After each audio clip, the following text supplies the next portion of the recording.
तर चला तुम्हाला आज गोव्यामधले नरकासूर दाखवतो। तर मित्रांनो, मी आहे स्वप्नील आणि तुम्ही बघत आहात MS स्वप्नील मिनी ब्लॉग। तर हॉटेलमध्ये येऊन मी कपडे वगैरे चेंज करून किचन मध्ये जातो। तर किचन मधलं सर्व काम आहे ते पूर्ण करून घेतो। तर व्हिडिओ तर काढून ठेवलो होतो, पण एडिटिंग नाही केली होती, तर खूप दिवसानंतर एडिटिंग करतो। तर हॉटेलमध्ये बुफे होता, तर सर्व काही पिकअप झाला होता। तर मग दुसऱ्या दिवशी होता नरकासूर, तर आम्हाला जायचा होता नरकासूर बघायला। तर सर्वात पहिले म्हापसामध्ये किती नरकासूर आहे ते सर्व बघतो, मग आम्ही निघतो कलंगूटला जायला। तर कलंगूटला जाताना मस्त मस्त नरकासूर होते, तर बागा कलंगूट सर्व फिरतो।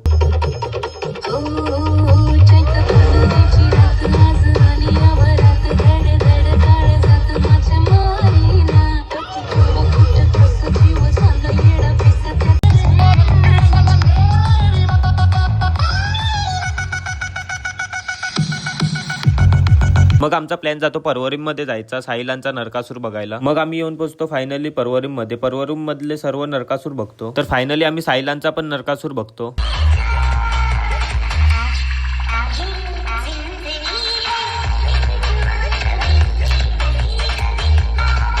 मग सकाळी उठून आंघोळी वगैरे करून कोडू खायचा होता, तर कोडू खाऊन घेतो। तर कोडू वगैरे खाऊन झाल्यानंतर मग मी करतो नाश्ता।